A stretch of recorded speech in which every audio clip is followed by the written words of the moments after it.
कैसे हैं आप सब? आशा करती हूँ आप सब अच्छे होंगे।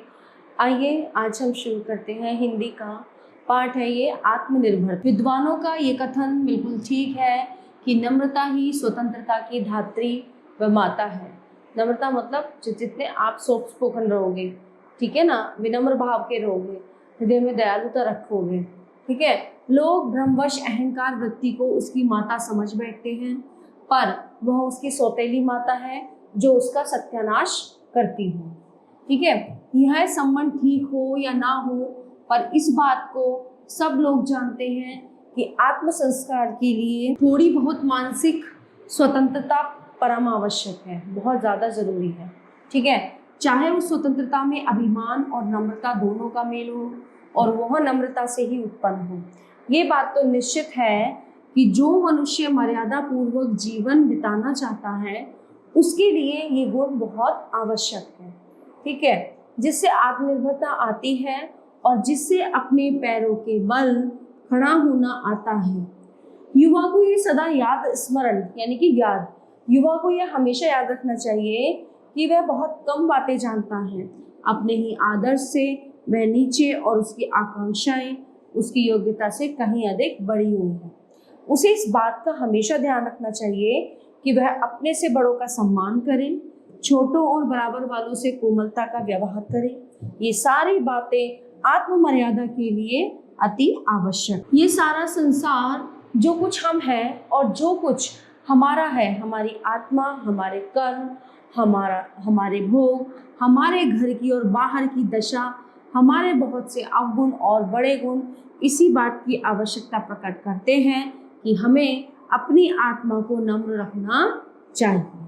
नम्रता से अभिप्राय दब्बूपन से नहीं है, जिसके कारण मनुष्य दूसरों का मुंह ताकता है, जिससे उसका संकल्प क्षीण पड़ता है, उसकी प्रज्ञा मंद हो जाती है, जिसके कारण आगे बढ़ने के समय भी वह पीछे रहता है और अवसर पड़ने पर झटपट किसी बात का निर्णय नहीं कर सकता। मनुष्य का बेड़ा अपने ही हाथ में होता है ना। उसके साथ अगर गलत हो रहा है उसका जिम्मेदार वो खुद है, ठीक है। उसके साथ सब अच्छे से पेश आ रहे हैं उसका जिम्मेदार वो खुद है, ठीक है ना। अपने लिए व्यवहार हम खुद चुनते हैं कि हमें अपने प्रति कैसा व्यवहार चाहिए, ठीक है।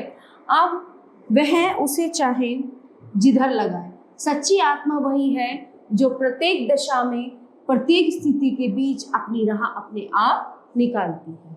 अब तुम्हें क्या करना चाहिए, इसका ठीक ठीक उत्तर तुम्ही को देना होगा, दूसरा कोई नहीं दे सकता, ठीक है ना। कैसे भी विश्वास पात्र मित्र हो, तुम्हारे इस काम को वो अपने ऊपर नहीं ले सकता। हम अनुभवी लोगों की बातों को आदर के साथ सुने, बुद्धिमानों की सलाह को कृतज्ञता पूर्वक माने, पर इस बात को निश्चित समझकर कि हमारे कामों से ही हमारी रक्षा व हमारा पतन होगा, हमें अपने विचार और निर्णय की स्वतंत्रता को दृढ़ता पूर्वक बनाए रखना चाहिए, ठीक है। जिस पुरुष की दृष्टि सदा नीची रहती है उसका सिर कभी ऊपर ना होगा।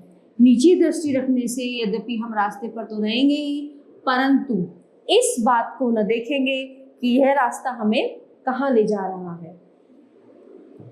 चित्त की स्वतंत्रता का मतलब चेष्टता की कठोरता या प्रकृति की उग्रता नहीं। अपने व्यवहार में कोमल रहो और अपने उद्देश्यों को ऊंचा रखो। इस प्रकार नम्र और उच्चाश्य दोनों बनो। अपने मन को कभी मरा हुआ न रखो। जितना ही जो मनुष्य अपना लक्ष्य ऊपर रखता है उसका तीर उतना ही ऊपर जाता है। संसार में अनेक दृढ़चित्त मनुष्य हुए हैं, ठीक है ना, जिन्होंने मरते दम तक सत्य की टेक नहीं छोड़ी, है ना, जो सच्चाई के रास्ते पर चले हमेशा। अपनी आत्मा के विरुद्ध कोई काम नहीं किया। राजा हरिश्चंद्र के ऊपर इतनी विपत्तियां आई पर उन्होंने अपना सत्य नहीं छोड़ा। उनकी प्रतिज्ञा यही रही, चंद्र टरे सूरज टरे, टरे जगत व्यवहार, पैदृढ़ श्री हरिश्चंद्र को टरे न सत्य विचार, है ना। चाहे सूरज अपनी जगह से हट जाए, चांद अपनी जगह से हट जाए, है ना, टरे जगत व्यवहार, चाहे व्यवहार जगत कैसा भी व्यवहार करे, लेकिन दृढ़ जो हरिश्चंद्र है, जो सत्यवादी है, वो अपनी सत्यता कभी नहीं छोड़ सकते। महाराणा प्रताप जंगल जंगल मारे फिरते थे, अपनी स्त्री और बच्चों को भूख से तड़पते देखते थे, परंतु उन्होंने उन लोगों की बात ना मानी जिन्होंने अधीनता पूर्वक जीते रहने की सम्मति दी थी, है ना। स्वाभिमानी बहुत थे, क्योंकि वे जानते थे कि मर्यादा की चिंता जितनी स्वयं को हो सकती है उतनी दूसरों को नहीं। एक बार रोमन राजनीतिक बलवाइयों के हाथ में पड़ गया। बलवाइयों ने उससे व्यंग्यपूर्ण पूछा, अब तेरा किला कहाँ है? उसने हृदय पर हाथ रखकर उत्तर दिया, यहाँ ज्ञान के जिज्ञासुओं के लिए ये बड़ा गढ़ है। मैं निश्चय पूर्वक कहता हूँ, ठीक है ना, कि जो युवा पुरुष सब बातों में दूसरे का सहारा चाहते हैं, जो हमेशा एक न एक नया अगुआ ढूंढा करते हैं और उनके अनुयायी बना करते हैं, है ना, वे आत्म संस्कार के कार्य में उन्नति नहीं कर सकते। उन्हें स्वयं विचार करना, अपनी सम्मति आप स्थिर करना, दूसरों की उचित बातों का मूल्य समझते हुए भी उनका अंधभक्त ना होना सीखना चाहिए।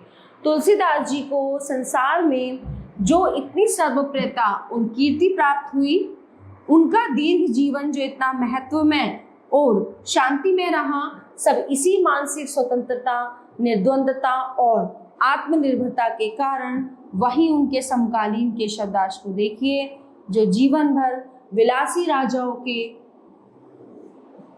हाथ की कठपुतली बने रहे। आत्म स्वतंत्रता की ओर कम ध्यान दिया और अंत में स्वयं अपनी बुरी गति को की। एक इतिहासकार कहता है, प्रत्येक मनुष्य का भाग्य उसके हाथ में है। प्रत्येक मनुष्य अपना जीवन निर्वाह श्रेष्ठ रीति से कर सकता है। यही मैंने किया है और यदि अवसर मिले तो यही करूं। इसे चाहे स्वतंत्रता कहो, चाहे आत्मनिर्भरता कहो, चाहे स्वावलंबन कहो, यही वह भाव है जिससे मनुष्य और दास में भेद ज्ञान पड़ता है। यह वही भाव है जिसकी प्रेरणा से राम लक्ष्मण ने घर से निकल के बड़े बड़े पराक्रमी वीरों पर विजय प्राप्त की, है ना। ये वही भाव है जिसकी प्रेरणा से हनुमान ने अकेले सीता की खोज की और यही भाव है जिसकी प्रेरणा से कोलंबस ने अमेरिका समान बड़ा महाद्वीप ढूंढ निकाला। चित्त की इस वृत्ति के बल पर सूरदास ने अकबर के बुलाने पर फतेहपुर सीकरी जाने से इनकार किया और कहा, मौका कहाँ सीकरी सो काम, है ना। फिर इस चित्त वृत्ति के बल से मनुष्य इसलिए परिश्रम के साथ दिन काटता है और दरिद्रता के दुख को झेलता है, जिससे उसे ज्ञान के अमित भंडार में से थोड़ा बहुत मिल जाए। इसी चित्तवृत्ति के प्रभाव से हम प्रलोभनों का निर्माण करके उन्हें पद दलित करते हैं, कुमंत्रणाओं का तिरस्कार करते हैं और शुद्ध चरित्र के लोगों से प्रेम और उनकी रक्षा करते हैं। इसी चित्तवृत्ति के प्रभाव से युवा पुरुष कार्यालयों में शांति और सच्चे से रह सकते हैं और उन लोगों की बातों में नहीं, अपनी साथ बुराई के गड्ढे में गिरना चित्तवृत्ति के प्रताप से बड़े बड़े लोग ऐसे समूह में भी, जबकि उनके और साथियों ने उनका साथ छोड़ दिया है, अपने महत्वपूर्ण कार्यों में अग्रसर होते गए हैं और ये सिद्ध करने में समर्थ हुए हैं कि निपुण, उत्साही और परिश्रमी पुरुषों के लिए कोई अड़चन ऐसी नहीं जो कहे कि बस यहीं तक और आगे न बढ़ना। इसी चित्तवृत्ति की दृढ़ता के सहारे दरिद्र लोग दरिद्रता और अनपढ़ लोग अज्ञता से निकलकर उन्नत हुए हैं तथा उद्योगी और अध्यवसायी लोगों ने अपनी समृद्धि का मार्ग निकाला है। इसी चित्तवृत्ति के आलंबन से पुरुष सिंहों को यह कहने की क्षमता हुई है, मैं रास्ता ढूंढूंगा या रास्ता निकालूंगा। यही चित्तवृत्ति थी जिसकी उत्तेजना से शिवाजी ने थोड़े से मराठी सिपाहियों को लेकर औरंगजेब की बड़ी भारी सेना पर छापा मारा था, है ना, उसे तितर बितर कर दिया। यही चित्तवृत्ति थी जिसके सहारे एकलव्य बिना किसी गुरु या संगी साथी के जंगल के बीच निशाने पर तीर चलाता रहा और अंत में एक बड़ा धनुर्धर हुआ। यही चित्तवृत्ति है जो मनुष्य को सामान्य जनों से उच्च बनाती है, उसके जीवन को सार्थक और उद्देश्यपूर्ण करती है तथा उसे उत्तम संस्कारों को ग्रहण करने के योग्य बनाती है। जिस मनुष्य की बुद्धि और चतुराई उसके दृढ़ हृदय के आश्रय पर स्थित रहती है, वह जीवन और कर्म क्षेत्र में स्वयं भी श्रेष्ठ और उत्तम रहता है और दूसरों को भी श्रेष्ठ और उत्तम बनाता है। ठीक है ना। प्रसिद्ध उपन्यासकार स्कॉट एक बार ऋण के बोझ से बिल्कुल दब गए थे। ऋण यानी कि लोन, कर्जा, है ना। मित्रों ने उनकी सहायता करनी चाहिए, पर उन्होंने ये बात स्वीकार नहीं की और स्वयं अपनी प्रतिभा का सहारा लेकर अनेक उपन्यास थोड़े समय के बीच लिखकर लाखों रुपए का ऋण अपने सिर से उतार दिया। ठीक है ना। इसको कहते हैं आत्मनिर्भरता, यानी कि सेल्फ डिपेंड होना, किसी दूसरे पे डिपेंड ना होना, किसी दूसरे के ऊपर निर्भर ना होना। ये ना सोचना कि अरे चलो ये मेरा काम कर देगा या इससे मेरा काम चल जाएगा। नहीं, हमें खुद करना होगा, खुद बढ़ना होगा और खुद अपने लिए आत्मनिर्भर बनना होगा। तो इस कहानी के लेखक हैं आचार्य रामचंद्र शुक्ल।